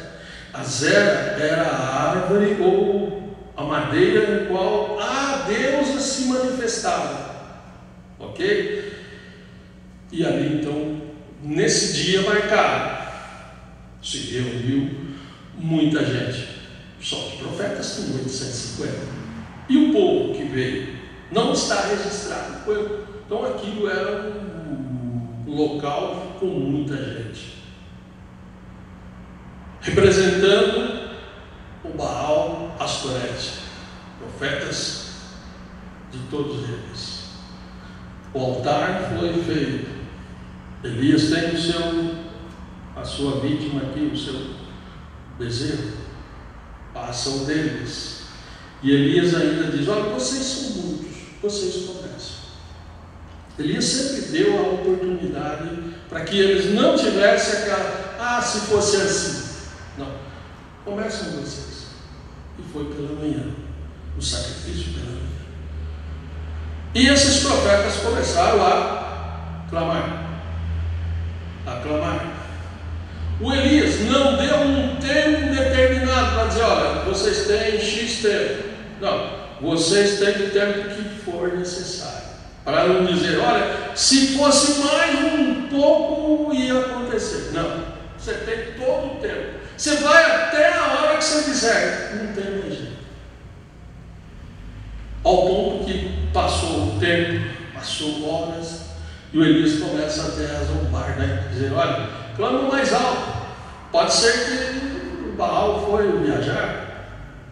Clama mais alto. Pode ser que ele dormiu e não acordou ainda. E os profetas começam a seguir esse cara, começam a derramar sangue e nada. Agora eu pergunto: o ídolo não faz nada, ele não existe. Ídolo não faz nada. Mas se não ocorresse nenhuma manifestação, eles iriam lá. O que os irmãos acham? Eles sabiam que havia manifestação. O ídolo não faz, mas o diabo e os demônios agem. Então, se você vê algo que um ídolo fez, não foi o ídolo, porque ele não existe, mas o diabo por detrás e os demônios agem. Mas naquele dia, o Senhor não permitiu a ação deles, como se dissesse. Eles clamavam. Se não fosse o Senhor, eles agiam, eles manifestavam, mas o Senhor não permitiu. Eles ali poderiam estar, mas não tinham permissão do Senhor, tiveram que ficar quietos, clamando, e eles ali quietos, não podiam agir. Se pudesse, agiriam. Lembra do Jó? Nos dias do Jó eles agiram, porque Deus permitiu. Lembra que Deus disse: você tem, só não tira a vida dele, pode. E o inimigo agiu, derrubou a casa dele, matou os filhos de Jó, fez tudo aquilo, porque Deus permitiu. Mas ali não, aqui você não vai agir. Aqui você não vai agir. E eles não puderam fazer nada. Ao ponto que, quando eles não tinham o que fazer, tiveram que dizer: Elias, não tem mais o que fazer. É como se o Elias dissesse: tá bom, vocês não tiveram ação nenhuma. Olha, o sacrifício está aí, está tudo. Não vi nada de acontecer. Cadê o Baal de vocês? Não está escrito, estou colocando que o Elias pode ter usado essa expressão. Olha, o sacrifício está aí, não houve nenhuma manifestação. Agora é a minha vez. Tá bom? Fique atento, agora é o eu que vou fazer, em nome do Deus de Israel. E ele chega e prepara o altar, coloca a vítima lá, o sacrifício em cima do altar, coloca 12 pedras para que eles vissem que Deus é Deus de todas as 12 tribos e não de 10 que é onde eles estavam. Como para dizer, Deus é Deus aqui e lá no sul também. Ele considera todos nós. Colocou as 12 pedras e fez aquela oração curta, mas no poder, na direção do Espírito do Senhor. Mandou colocar água. Eles podiam, mas água onde vai? Molhou, orou e o Senhor respondeu. Deus procurou mostrar para Israel que Ele é o Deus da chuva, Ele é o Deus da fertilidade, Ele é o Deus da colheita, e não Baal, e não Azera, e não Astorete, nenhuma dessas falsidades que existe. Esse é o nosso Deus, aquele que age, aquele que não permite que o diabo faça, a não ser de sua permissão, ele faz. Aí sim ele foi e matou os profetas de Baal. Deixa eu colocar para vocês. A Bíblia diz que ele matou os profetas de Baal. Alguns dizem que ele matou os 850. É possível? É. Mas biblicamente não está escrito. Então, se você for ensinar a pregar, usa o termo que ele matou os profetas de Baal. Se ele matou os outros também não tem problema. Ok? Mas ele matou. Mas Elias não poderia ter dito, olha, vocês viram que Deus é o Deus de Israel, o nosso Deus, Ele que é o Deus verdadeiro. Ao ponto dele dizer, só o Senhor é Deus, só o Senhor é Deus. Mas ele mandou e mataram todos esses falsos profetas de Baal. O tempo de Elias, o tempo da lei, o inimigo tinha que ser morto. Hoje o nosso inimigo deve ser amado. Hoje o nosso inimigo deve ser respeitado, no sentido de ser pregada a palavra de Deus para ele. Mas ali não, o inimigo era humano, então ele teria que ser morto. Por isso, essa ação de Elias com eles. Ok? Eu entendo que aqui é a primeira parte do ministério profético de Elias. Mas Jezabel, a grande idólatra, não estava lá nesse dia. Não sei porquê. Deveria estar lá para ver esse desafio. Por que ela não estava? Porque o Acabe leva a notícia para ela. O Acabe que vai chegar e dizer, olha, o Elias fez isso, matou todo mundo. E ela toma uma posição. Da mesma forma que você fez com os profetas, agora é a sua vez. E aí ele foge de Jezabel. Aí vem aquela parte que um homem como Elias, por isso que o Tiago diz que Elias era um homem sujeito às mesmas paixões como nós. Quando eles perceberam que Jezabel era poderosa, ela tinha todo o exército na mão praticamente. E ele foge.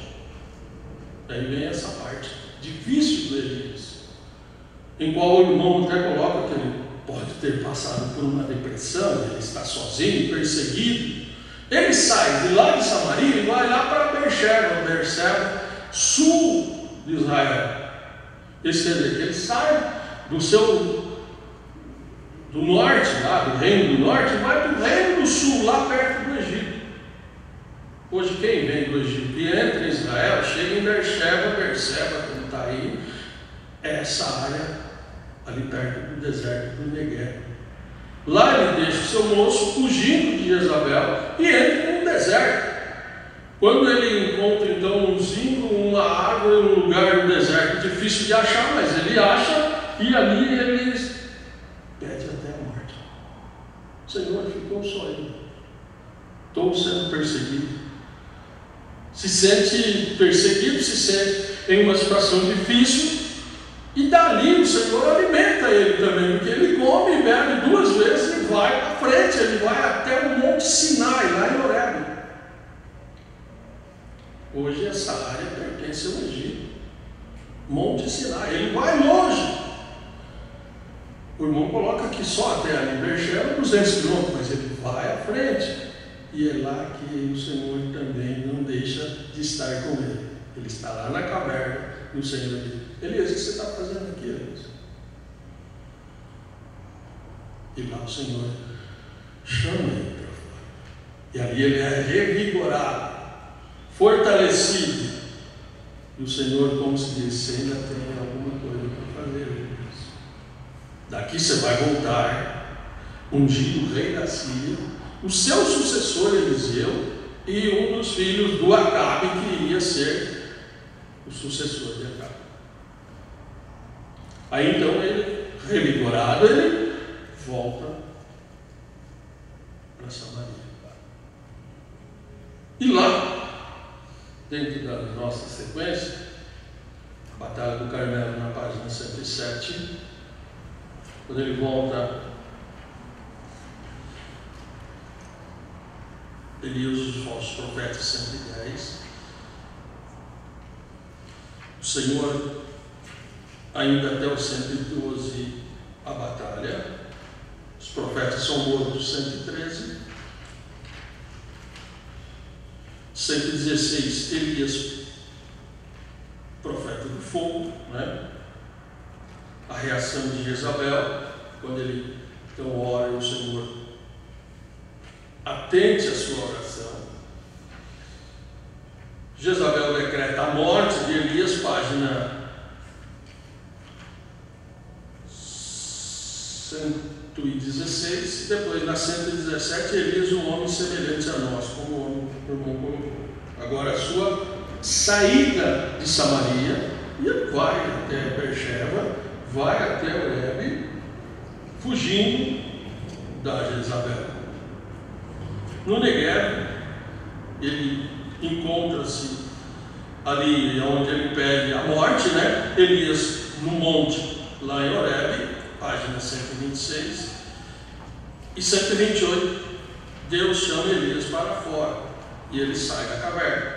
Veio um vento, um terremoto, depois do terremoto um fogo e depois uma voz mansa que o Senhor fala com ele e ele se restaura, se torna o Elias de novo forte.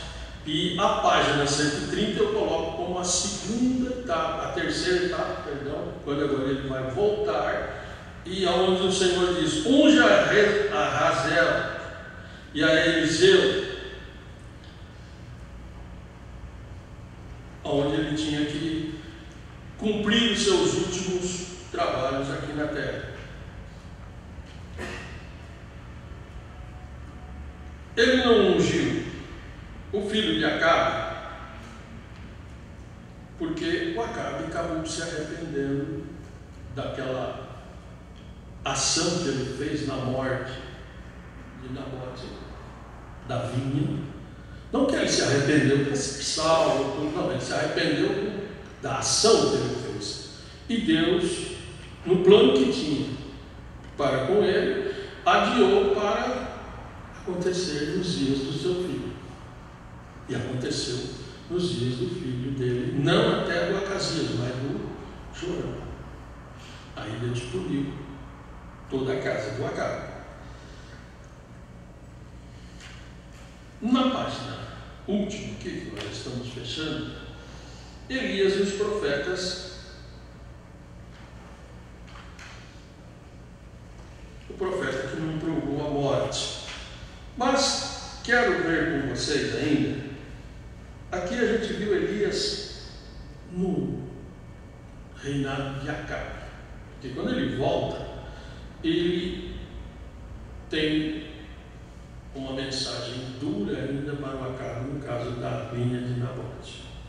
ali ele vai determinar, o Senhor vai falar com Acabe e a forma que morreria, principalmente a Jezabel também, porque o mal que ele fez, tomando a vinha do Acabe e matando ele, né? Embora foi a Jezabel, mas ele era culpado também, porque ele era o rei, uma pessoa envolvida ali. Então ele teve essa parte dura, está na página 131. Mas o Acabe morreu.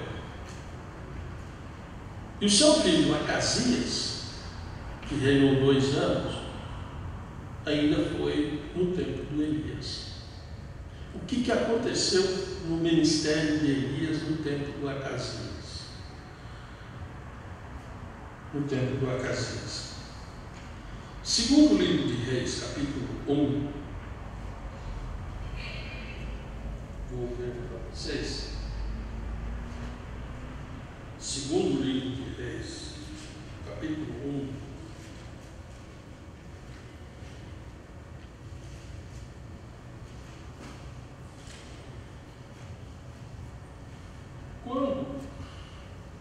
Quando a gente viu os reis do norte lá, a gente passou por Acabe, Acasias, Jorão, os 2 filhos de Acabe. Acasias, depois da morte do Acabe, depois Jorão. O segundo filho do Acabe, que assume como. Mas o Acasias, ele subiu num quarto lá, na casa dele, e caiu. E ficou enfermo, provavelmente deve ter quebrado alguma coisa e ficou enfermo. O que ele fez? Ele mandou alguns dos seus servos ir consultar Baal-Zebub, Deus dos Hebron. Isso está no capítulo 1 até o versículo 1 ao 8. O 8, eu vou ler para vocês. Eu entendo que aqui foi comentado a respeito do reinado do Acasias. O versículo 8 diz assim: eles disseram, era um homem vestido de pelos, com lombos cingidos, com um cinto de couro. Então disse ele, é o Elias o tisbita. Ou, quando aqueles servos do Acasias estão indo lá para consultar o Deus Baal-Zebub, Deus dos Ecrons, o Elias se pôs na frente dele. Não tem Deus aqui em Israel para vocês consultar, para o rei consultar, e não permitiu que eles fossem. Eles voltaram e disseram ao Acasias, ao rei, olha, nos cercou uma pessoa e disse isso, e até diz, olha, ele não ouviu, ele vai morrer. E aí o Acasias perguntou, como é que era essa pessoa? E aí é o versículo que eu li, né? Um homem vestido de couro. Eu já sei quem é, eu Elias. Porque ele sabia dos seus embates com o seu pai. Mas eu quero ver agora que a questão não termina aí. O Acasias tomou uma posição. Versículo 9 a seguir. Vou ler para vocês o 9. Então ele enviou um capitão de 50, e subindo ele, porque eis que ele estava sentado no cume de um monte, disse-lhes, homem de Deus, o rei diz, desce. Mas Elias respondeu e disse ao capitão de 50, se eu sou homem de Deus, desça fogo do céu e consuma a ti os 50. E aconteceu. Morreu ele, o capitão e os 50 que estavam com ele. Com certeza o Acasias ficou sabendo, filho de Acabe. Mas ele manda mais um capitão com mais 50. E ele vai e faz a mesma coisa, na sequência. O homem chega e fala, oh meu Deus, o rei, o Acasias queria que o Elias fosse a ele. Ele queria punir o Elias, com certeza. E aí o Elias diz, olha, se eu sou homem de Deus, esse fogo do céu consumiu mais daqueles 50. Isso quer dizer, 102 já tinha ido, né? O Acasias, que era teimoso, chamou um terceiro e falou, vai de novo com mais 50.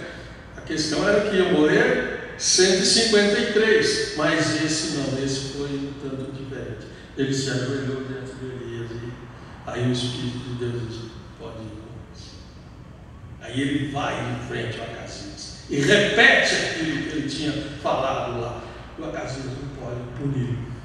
Aí disse: você vai morrer. E ele morreu mesmo. Essa é a sequência que acontece com o reinado do Acasias, filho do Acabe.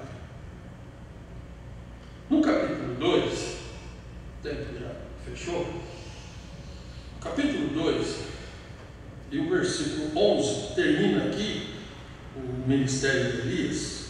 Por isso o capítulo 2 continua agora com Eliseu. Capítulo 2 e o 11 diz assim: e sucedeu que indo eles quem? O Elias e o Eliseu.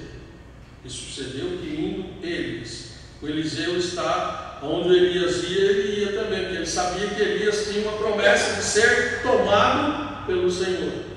E o Eliseu pediu uma porção dobrada do seu espírito.